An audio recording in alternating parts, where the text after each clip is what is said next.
X square plus x minus six. So இந்த மூணுமே 12 இல்லை 8 இது எல்லாமே ஸ்ப்ளிட்டிங் மெத்தட் தான் நம்ம யூஸ் பண்ணுறோம் மிடில் டேர்மை. ஸோ இப்போ பாருங்கள் -6 எப்படி பண்ணலாம், 2 3 நடுவில் ப்ளஸ் இருந்தால் பெரிய நம்பரில் தான் ப்ளஸ் போடணும். ஸோ இப்போ பண்ணி பார்த்தா உங்களுக்கு என்ன இருக்கும், வெறும் 1 தான், தட் இஸ் எக்ஸு.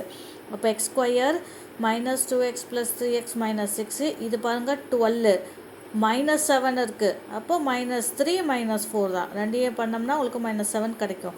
அப்போ எக்ஸ் ஸ்கொயர் -3x - 4x + 12 எல்லாமே ஸ்ப்ளிட் பண்ண மெத்தடில், தட் இஸ் பாருங்கள் காமனாக எடுக்க போகிறோம். இது ஒரு ஃபேமிலி, இது ஒரு ஃபேமிலி, இது ஒரு ஃபேமிலி, இதே மாதிரி ரெண்டில் தான் ஒரு ஃபேமிலியாக எடுக்க போகிறோம். அப்போ உங்களுக்கு என்ன கிடைக்கும், எக்ஸு காமனாக கிடைக்கும். ஸோ அப்போ உங்களுக்கு x - 2ன்னு கிடைக்கும். இதில் 3 காமனாக கிடைக்கும், +3 x - 2. அடுத்தது இன்னொன்றில் எக்ஸு காமனாக கிடைக்கும், அன்றைக்கி x - 3 கிடைக்கும், 4 காமனாக கிடைக்கும். அப்போ -4, வெளியே -4 இருந்தால் உள்ள மைனஸ் ஆகிடும். அப்போது -3. ஸோ x - 3 x - 2 ரெண்டும் காமனாக இருக்கணும், சேமாக தான் இருக்கணும். அப்போ உங்களுக்கு என்ன கிடைக்கும், x + 3 x - 2 and x - 4 and x - 3 is the numerator. Denominator பாருங்கள், again x ஸ்கொயர் -6 + 8 +8 எப்படி பண்ணலாம், 4 2s are 8. அப்போ அது என்னது, +8. அப்போ -4 -2 ரெண்டு பண்ணோம்னா உங்களுக்கு -6 கிடைக்கும். அப்போ x ஸ்கொயர் -2x - 4x + 8, இது a square - b square formula. அப்போ 3 த ஹோல் ஸ்கொயரு. அப்போ இது என்னது, எக்ஸ். அதே மாதிரி காமன் டேர்ம்ஸ் தான் எடுக்க போகிறோம்.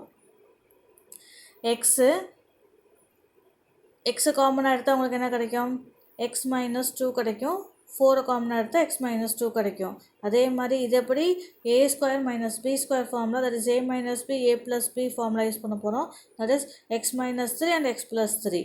அப்போ இது என்னது, x - 2 x - 4 x - 3 x + 3 எல்லாத்தையுமே நம்ம சிம்பிளிஃபிகேஷன், நியூமரேட்டர் பை டினாமினேட்டர் தானே. ஸோ அப்போ உங்களுக்கு என்ன கிடைக்கும், x + 3 x - 2 x - 4 x - 3 by x - 4 x - 2 x - 3 by x + 3 எல்லாமே கேன்சல் ஆகிடும். நல்லா பார்த்தீங்கன்னா அப்போ கேன்சல் ஆனால் உங்களுக்கு என்ன கிடைக்கும், லாஸ்ட்டாக 1ங்கிற ஆன்சர் கிடைக்கும்.